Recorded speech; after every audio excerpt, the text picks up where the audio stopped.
on your guard and stay awake. Your enemy, the devil, which you may also use the word hater, is like a roaring lion, sneaking around to find someone to attack, to influence, to infect. Walang ginagawa ang ating spiritual enemy kundi maghanap ng pagkakataon na tayo ay kanyang sirain, o kaya ay mas mawinam kung tayo ay pwede niya maging kasangkapan para manira ng kapwa. Kaya ang sabi ng James 4:7, resist the devil. And in our application today, resist the hater, and he will run from you. Napaka-importante na ating ingatan ang ating sarili na hindi ma-influensya ng ganitong uri ng pag-iisip. Saan natin nakikita, naririnig ang mga haters? Sa social media, maraming haters. Puro mga laso nang lumalabas sa kanilang isipan. At pagka ipinrint nila sa kanilang wall, sa kanilang site, at kinlik ang send o ang post, napakarami na agad na pwedeng malason kung palalason. Napakarami mga haters sa media, sa ating mga traditional media, radyo, telebisyon, paging sa mga dyaryo. Wala nang mabuting mapuri sa kapwa, puro kasiraan, puro panira ang ginagawa. At katakataka, pati may mga pulpito na pulpits of hatred. Na walang lumalabas sa mga katuruan, na kundi punong-puno ng mga galit sa kapwa, galit sa mga kapwa mananampalataya, na iba ang sekta o iba ang kongregasyon, galit sa mga ibang relihiyon, galit sa lahat na lang. Yung napakahalagang oras na dapat sana ay nagagamit para ang mga tao ay mapayaman ang isip, maiangat ang espiritualidad, mapalaya mula sa mga negative things, ay lalong nagagamit para ang mga tao ay maimpluwensyahan na maging magagalitin din, palamuhi, mapagmataas sa sarili, at mapanghamak sa kapwa. In the name of God, the ironies of ironies. Kailangan nakikilala po natin mga kapatid ang haters. Kung minsan tiya mo yon, minsan kaibigan, minsan nanay, minsan tayo. Tuwing meron siyang sasabihin, ang influensya sa iyo ay magalit ka rin sa kagalit niya, mainis ka sa taong ni hindi mo kilala, husgahan mo ang taong ni hindi mo personally nadidinig o nakikita dahil sa influensya ng haters. Huwag tayong pa-influensya kahit mahal natin sila sa buhay. Kahit mataas ang kanilang pinag-aralan, o kahit pa nga meron silang katungkulan o kapangyarihan. Ang bawat tao ay binigyan ng Diyos ng sariling isip, sariling bait, para salain natin ang ating naririnig at maproseso natin sa ating isipan at mabigyan natin ng pinakamakadiyos, pinakamaayos, pinakamabuting response ang ganitong mga uri ng messages of hatred. Who else must we avoid? Avoid gossiper.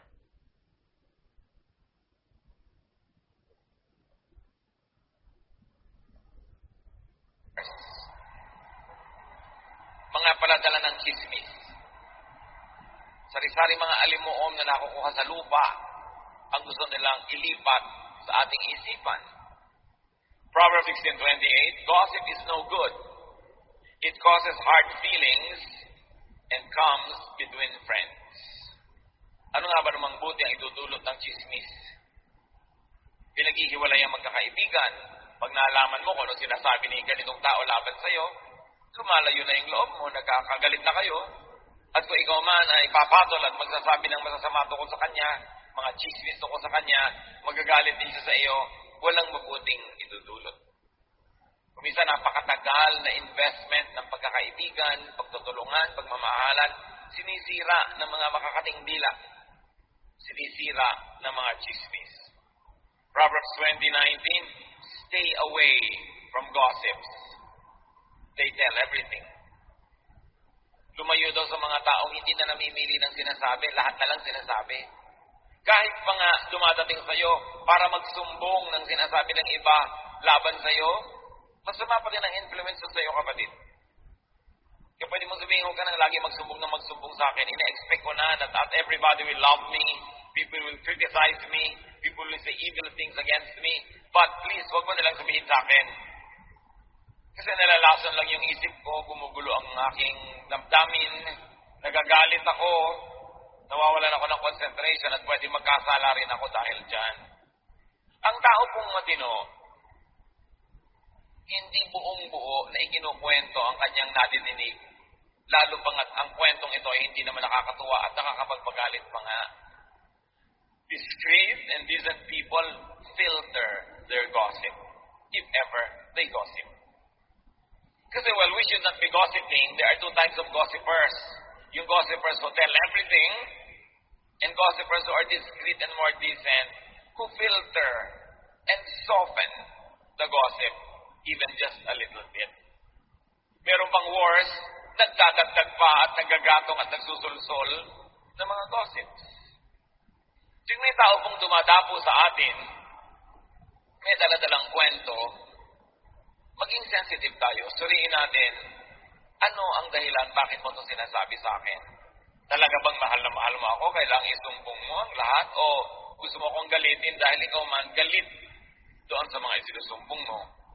Madali kasi tayong mamanipulate, mamaniobra, na yung gera ng kapwa, nagiging gera na rin natin kahit hindi naman natin gusto dahil na-influence ang ating isip.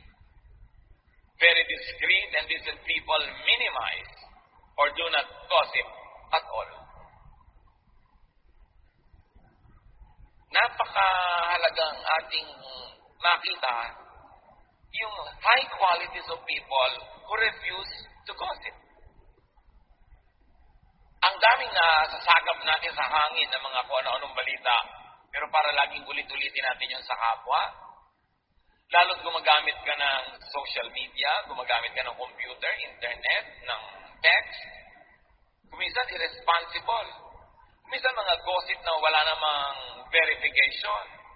Yung mga tukuli lindol daw ng intensity 12 sa Metro Manila bukas, ikakalat mo agad. Nag-research ka na ba? Totoo ba? Sinong may sabi? Nagsasabog ka agad ng takot at panakot sa tao? Hindi mo naman na-verify. O kayong forward ng mga bagay na nakakatakot na hindi nyo naman verified. Kasi nakakagulo sa isip ng kapwa. Nakaka-nervyos. Kaya may nagpapason niya at nagtatanong, meron daw po dito na lindol na darating next week. So, hindi na-predict ang lindol. Ilang beses na ba kayo kailangan mag-aral from volcanologists? Typhoon, yes. Storms, yes. Pero lindol, hindi na-predict.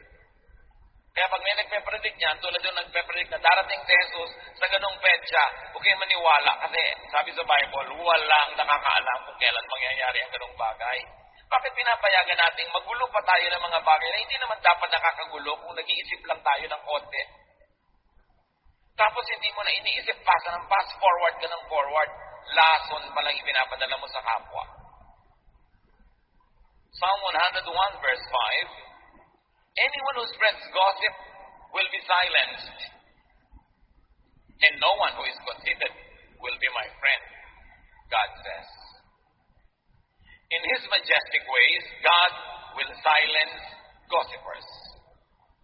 Hindi natin laging alam kung paano patatahimikin ng Diyos at ititigom niya ang bibig ng mga mahilig magchismis. Pero meron tayong sariling alam na paraan para paano mapapatahimik ang gossipers? By avoiding them. By refusing to listen to them. And even more, by refusing to repeat to others what they tell us. Kailangan tanggihan mong pakinggan ang chismis. Kung tumatanggi ka na tampakan ng kapitbahay mo ng baraang yung bakuran, trust yun eh. Dapat tumanggi ka na tampakan ng kapwa mo ang iyong tenga ng basura. Alam niyo po ba ang tenga napakalapit sa utak? Ang lapit. Kaya pag pumasok sa tenga, nasa loob na agad ng utak. Anong mga basura ang pumapasok sa ating tenga? Mga basura ng haters, mga basura ng gossipers, it will poison our minds. And you can very well know if the mind is poisoned. The language and the vocabulary gets poisoned as well. The behavior, the thinking pattern gets poisoned. Kaya iniingatan. Hindi tayo nagpapapasok ng anumang marumi sa ating tenga. Gusto niyo bang may pumasok na langgam sa inyong tenga? May pumasok na insekto, mikrobyo, maruming tubig, asido, and yet we allow a lot of gossip and hateful words to enter our ears. Kailangan bantayan. At kailangan kung sakaling nakapasok, huwag nang ilabas sa ating bibig. Sirain na, wasakin na in the realm of thought so that we don't become instruments of the devil. We don't become extensions of hell and extenders of hell also. Avoid tempters. Mga mapanukso. Proverbs 5:7-8. My son, listen to me and do everything I say. Stay away from a bad woman. Don't even go near the door of her house. Siyempre, pwede mo sabihin, stay away from a bad man or a bad activity or habit, a bad social media post or wall or site. Dati kasi kailangan maglakbay ka pa para ka matukso, maglakad ka pa para may mapuntahan. Pero ngayon, because of the social media, because of the internet, isang bukas ng computer, 2-3 click, nandun ka na sa pinto ng bad woman or bad man. At hindi ka lang nasa pinto, nasa kaloob-looban ka na ng kanyang bahay. Kaya ingatan. Ingatan kung anong mga pinupuntahan nating mga websites. Ingatan kung anong mga pinapanood, pinapakinggan sa social media. Dahil yan ngayon ang napakabisang kasangkapan ng tukso. Matthew 6:13, keep us from being tempted and protect us from evil. Isang major component ng prayer. Ipanalangin natin mga kapatid that with the availability of all of this technology, all the gadgets, and all the channels that we can subscribe to, visit, watch, hear, that we watch ourselves, that we exercise self-censorship, that we exercise self-control. Napakaraming mga laging nagtatanong sa akin na paano nila pipigilin ang kanilang anak, ang kanilang asawa, ang kanilang mga kaibigan na mahumaling sa mga tukso na nasa internet, pati mga online gambling. Kahit innocent-looking games, pero addictive. Hindi na makapagtrabaho, hindi na makapagkwentuhan sa mga mahal sa buhay. Wala nang panahon para sa ibang bagay kasi puro na lang yung gadget ang kaharap. When these things deprive you of your precious time to do good, to be good to others, they become instruments of temptation. May deception involved. Dapat maging mapanuri. And then avoid neggers. Ano ba yan? Negative talkers. Yung pessimist na tinatawag, napakadilim ng paningin sa mundo, lahat pangit ang interpretasyon. Yung mga discouragers, ayaw kang patuloyin na hanapin ang iyong mga pangarap. Ayaw kang magbigyan ng lakas ng loob na to achieve, to try things. Iwasan yung mga fault finders. Sa ginagawa naman ng kapwa, laging may maganda at may mali. Pero pag lagi yung mali, pangit ang tinignan mo, papangit ang pananaw mo sa sangkatauhan. Avoid complainers. Yung kaharap mo, reklamo. Lagi na lang may complaint. Lagi na lang may discontentment. And then avoid catalysts of discontentment. Yung masaya ka na, sisirain pa niya yung saya mo para ka maging unhappy. Sisirain niya yung moment mo. Nagkaroon ka bigla ng boyfriend, sisirain agad ang loob mo, naku, magkakahiwalay din kayo niyan. Yung mga lagi ng discontentment, bakit ganyan ang napili mong boyfriend, may ganito, may ganun, pintas agad. Mga discontented people who are never happy to see others become contented. Avoid agents of hopelessness and gloom because they darken your vision. They darken your outlook. They darken your life. Mahirap na lagi tayong may kanyang kausap. Hindi mo napapansin, negative ka na rin. Wala nang mabuti sa sangkatauhan, lagi na lang masama. Wala ka nang pwedeng magandang asahan, puro na lamang nakakatakot at malungkot. Ang sabi sa 1 Thessalonians 5:11, you must encourage and help each other. Susuriin ninyo kung ang inyong laging kausap ay nakaka-encourage or nakaka-discourage. Siyempre, ang matalino at concerned friend, kuminsan, iti-discourage ka based on facts, based on experience, and based on a generally wise disposition. Pero may mga tao rin na ang buhay nila tagtad ng kabiguan, tagtad ng lungkot, tagtad ng frustration. Ganun na ang buong pananaw nila sa buhay, yun ang iwasan yung maka-influensya sa inyo. So kung ang mga tao ay nagbibigay sa inyo ng discouragement at encouragement, tingnan nyo ang percentage. If most of what you get from people is discouragement, these are the types of people you should avoid. Iwasan nyo rin naman yung 100% tulak ng tulak sa inyo, sulsol ng sulsol na encourage kayo gawin kahit anong gusto nyo. Kasi hindi rin nag-iisip yun. So dapat mga 85% nang-encourage. In mga 15, 20, dinidiscourage ka, na may point naman, then pwedeng pagtiwalaan ang payo ng ganun mga tao. Matthew 17:20. Sabi ng Panginoong Jesus, if you have faith as small as a mustard seed, you can say to this mountain, move from here to there, and it will move. Nothing will be impossible for you. Kaprasong faith can achieve much. Huwag kayong papayag na inyong faith, inyong pag-asa, yung inyong energy, tanggalin ng mga negative thinkers. Huwag kayong pumayag na inyong pananalig, tanggalin ng mga walang pananalig. Na ang inyong pananampalataya ay pahinain ng mga ayaw manampalataya. Kasi ang pananampalataya, kayamanan. Yan ang pinakamahalaga nating kayamanan.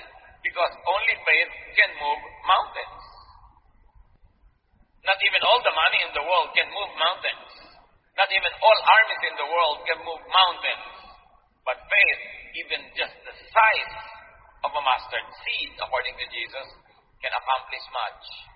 So seek people who encourage faith. Makibarkada kayo, makipag-usap, makigrupo sa mga taong nagpapalakas sa inyong pananampalataya, hindi doon sa nagpapahina. Makinig kayo doon sa nagpapainit ng inyong paglapit sa Diyos kaysa doon sa mga nagpapalamig. Makinig tayo doon sa nagbibigay sa atin ng pag-asa, hindi ng takot. Dahil ang taong natatakot, lalong natutupad yung kinakatakutan niya. Seek people who encourage faith because they empower you. Seek people who empower, not those who weaken you, not those who weaken your resolve, not those who blind you with their bitterness, not those who will discourage you from loving, from believing, from hoping. These are the people who will set you back. They are not happy being set back themselves. Magdadamay at magdadamay sila. Avoid people who negate faith, who weaken you. Yung gustong sirain yung pananalig mo, wala naman siyang ipapalit na superior. Gustong sirain ang pag-asa mo, wala naman siyang ibinibigay sa ibang pag-asa. Yung gustong pigilin ka sa ginagawa mo, wala naman silang ibinibigay na alternative na pwedeng gawin na mas mabuti. Na pag nakinig ka sa kanila, you will just stop in your tracks and drop dead. Wala namang ibang ipinapalit. Makinig sa mga taong may bagong ideya. Kung yung ideya, sound, maganda, nakakapagmalaya, nakakapagpayaman ng isip, nakakapagpabait, maganda yon. Pero yung pinipigil ka sa pananalig mo, pinipigil ka sa inaasahan mo, wala namang ipinapalit na maganda, anong ipapalit niya? Vacuum, emptiness, bitterness. Be careful. And avoid naggers. Yung mga yakiti-yakita, walang tigil ang bunganga, daldal lang daldal. Hindi naman lahat ng nagger, ibig sabihin lang pinapagalitan ka o sinisita ka. May mga nagger na wala lang tigil ang kadadaldal. Parang makina ang mga bibig. Nakakapagod kasama. Pero ba kayo kilalang ganon? Nakakatakot makasabay mag-lunch dahil talagang pagod na pagod ka. Dahil ko pa ang nagbuhat ng cross sa Kalbaryo. Dahil wala kang ginawa kundi makinig sa kanyang non-stop talking, walang koma, walang period, hindi ka makasingit. May kilala kayong ganon? Aboy. O baka kayo yun. Pag iniiwasan kayo ng mga tao, naglalakad kayo, papaliko sila kahit diretso dapat nung makita kayo lumiko. Baka tayo yun, nakakapagod ka usap. Magkukwento ka lang ng isang bakasyon mo, 10 bakasyon niya ang katumbas na ikukwento niya. May sasabihin ka lang tungkol sa husband mo, dadalingin niya lang tungkol sa husband niya. Laging panalo siya, ang dami niyang sasabihin. May isa ka lang tanong, ang dami-daming sagot. Nakakapagod. Sabi ng desiderata, avoid loud and aggressive persons. They are vexations to the spirit. Nakakaligalig, nakakalito, nakakagulo ng espiritu ang sobrang madaldal. Proverbs 27:15. The steady dripping of rain and the nagging of a wife are one and the same. Siyempre, male point of view yan kasi male yung sumulat. A female can also say that the steady dripping of rain and a nagging husband are one and the same. Because there are nagging husbands. Just in case wala pa kayo nababalitaan, meron. Kung may mga nagger na babae, may mga nagger ding lalaki, nakakapagod din in the same way. Proverbs 21:9, it is better to stay outside on the roof of your house than to live inside with a nagging wife or husband. Ang mga roof kasi sa Middle East, flat. Pwede kang tumira, hindi ka mahuhulog, hindi ka tulad ng mga roof natin. So sabi, mabuti pa doon ka na lang tumira sa bubong, kahit maginaw o mainit, kasi nasa loob ka nga ng bahay, ang kasama mo ng mga asawa, walang tigil ang bunganga. Nakakapagod, nakakarindi. No? Proverbs 21:19, it is better out in the desert, o mas malayo na to, than at home with a nagging, complaining wife or husband. Lagi lang lalagyan ng kabilang kasarian. Kasi universal naman ito para sa lahat ng tao.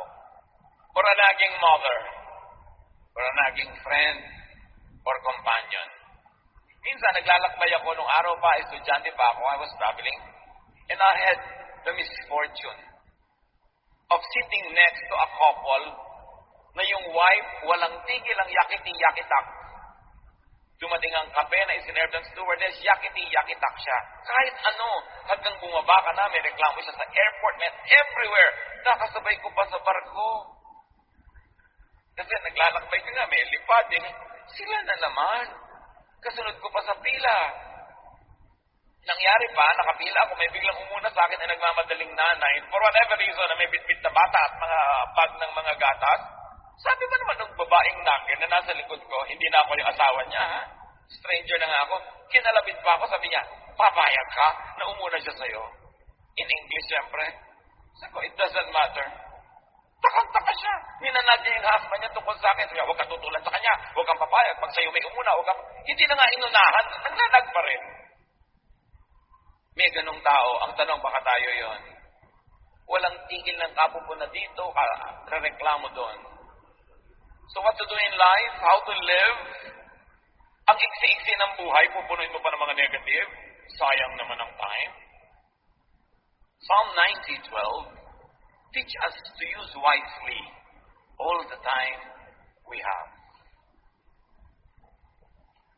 Panginoon, bigyan niyo po kami ng karunungan na maging matalino kami kung paano gagamitin ang napakamangahalagang sandali na ipinahihiram niyo sa amin. Pag nagsayang ka ng 1 oras, kalahating oras, 10 minuto, 1 minuto, sa nonsense talking, sa lack of faith, sa paninirang puri, sa pangmumuhi, sayang kasi hindi na mapabalik yung oras na yun. Minimize pain is what we should do in life. Avoid negative people. Be positive. Seek and enjoy positive people. Therefore, you maximize pleasure and happiness. And you do the most good. Paulit-ulit ako sa tatlong ito. Ano ang gagawin sa buhay ng tao na ipinapahiram ng Diyos? Maraming pwedeng discussion, maraming pwedeng detail, pero kung tutuusin, tatlo lang. Hanggat maaari, pakontiin at paiksiin mo ang paghihirap at pagdurusa. Minimize pain, whatever it takes. Pain ng body, pain ng spirit, pain ng soul, minimize it. Huwag quarrel ng quarrel. Pampagulo kasi yung quarrel. Pamparaki ng hirap sa buhay. Kailangan maghanap buhay ka para hindi ka mahirap, may makain ka. Therefore, you minimize hunger. Minimize pain. That's why, pinipili mong mabuti kung sinong papakasalan. You minimize pain. Hindi naman totally mawawala yun, meron. But you minimize by choosing wisely. And you maximize pleasure and happiness. Kaya yung mga iba, nagkakapilang pleasure. Yung iba, nilalagyan pa ng sugar, more pleasure. Yung iba, meron pang cream, more pleasure pa. Because you have to maximize pleasure, whatever it means to you, so long as you don't do evil to maximize your pleasure. Kaya may mukha ka na, salamat. Yung iba, naglalagay pa ng makeup para ma-please sila. At siguro yung mga taong gusto lang i-please. Nagdadagdag ka ng kaligayahan lagi at kasiyahan sa buhay. Bakit naman hindi? Ang iksi-iksi ng buhay. Kaya nagluluto ka, sarapan mo. Napakalaking kreme naman na meron kang gulay, meron kang panluto, tapos ang niluto mo walang kakwenta-kwenta. Sayang ang gas. Ba't may mga ganun magluto? Walang kakwenta-kwenta. It's a crime against the planet. Sinayang mo yung mga ingredients. You maximize pleasure and happiness. That's why may bahay ka, pwede na, pero pinipintahan mo pa. At hindi basta pinta yung gusto mong kulay. Because you're maximizing pleasure. And then you do the most good to balance everything. Because when you only minimize pain and maximize pleasure, but don't do the most good, you will become selfish. And you will become evil to other people. So you do the most good. Tatlong bagay lang ang buhay. Pag ginawa mo yan, ikaliligaya ng Diyos ang ipinahiram niyang buhay sa iyo at makabigyan ka pa ng extension. But avoid haters, gossipers, tempters, mga negative talkers, and naggers, because they will minimize your pleasure and happiness, they will maximize your pain, and they will disable you from doing the maximum good. Better be aware of bad influencers and vexations. Be aware of haters, gossipers, tempters, negative talkers, and naggers, and pray for them. Why? Because you do the maximum good. Pray for them. You don't only avoid them, you pray for them. So that they might be blessed enough to become positive in their outlook. Alam niyo yung mga taong negative, biktima lang kasi yan ng buhay. Kung tutuusin, lahat naman tayo nabibiktima ng buhay. Pero yung iba, ang sagot nila sa lahat ng hirap, kabiguan, negative attitude. Nadadagdagan tuloy ang hirap nila. Tapos na nga yung nangyaring hindi maganda because of their bad attitude. Nagpapaulit-ulit pa yun sa kanilang memory at nire-replay nila sa actual na buhay ang namamaximize yung pain, ang nami-minimize yung pleasure. Pray for them that they might be blessed enough to graduate from their bitterness. Pray for them that they will have the wisdom to see that their bitterness and negative ways won't make them happy. Pray for them so that when they realize these things and they begin to have wisdom, they will change their mind and they will change their ways. And if you could, carefully and studiously try to be a positive influence on them. Pag may mga nagger, may mga negative talkers, pag may mga bitter people, discouragers, tuwing mga panahon na hindi niya maiiwasang sila ay makasalamuha, makasama, makausap, tiyakin niyo mga kapatid na kayo ang nakaka-influensya sa kanya ng positive at hindi kayo ang nai-influensya ng negative. Gawin niyo siyang mission field. May Make a firm resolve, especially if these people are close to you, that you will become an instrument of God to bless the person so that the person could be lifted up out of negative situations and negative thinking, and they could become positive. But avoid being them or being like them. Madalas naman, nagiging tulad tayo ng mga negative, hindi naman natin napapansin at alam. Wala tayong consent.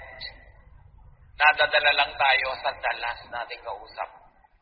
And because we don't put the safeguards in our ears and in our eyes, we could get influenced by poisonous people. Avoid being a hater. Kung may nagkamali sa iyo noon, hindi lahat ng tao ganon.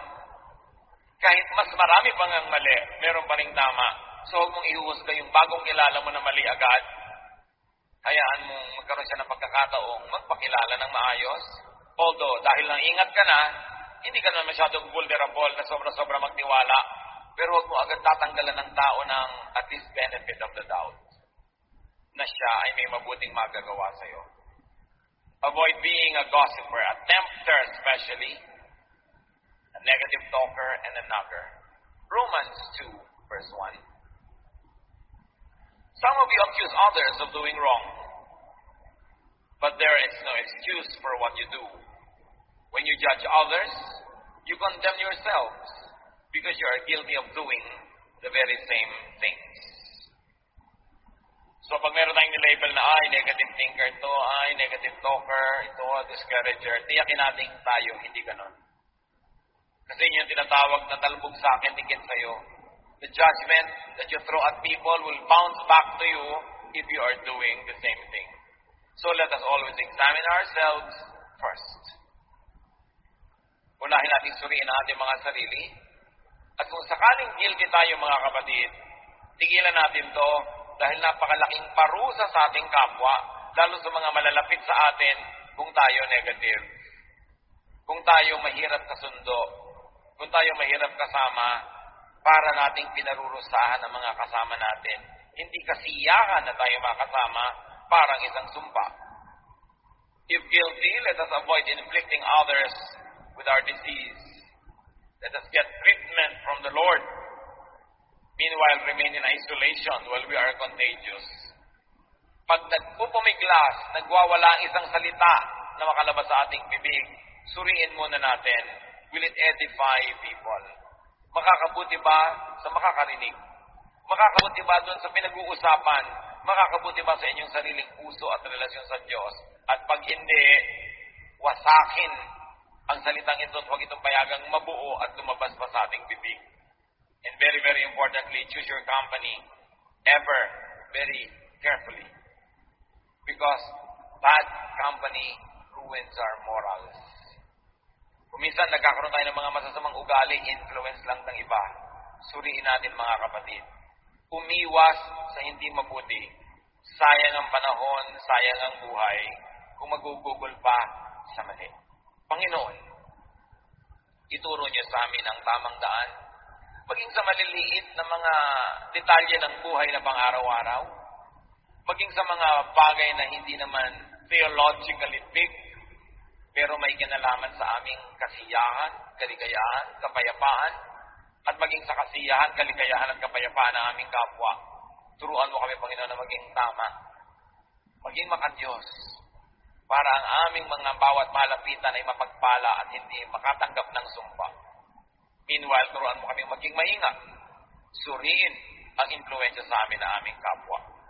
Pagbulay-bulayan natin ang mga simpleng pang-araw-araw na bagay na ito, na madalas umahad lang sa ating spiritual growth, umahad lang sa ating kaligayahan at kapayapaan. Ama, papaglinawin niyo po ang aming isip at bigyan kami ng mga practical applications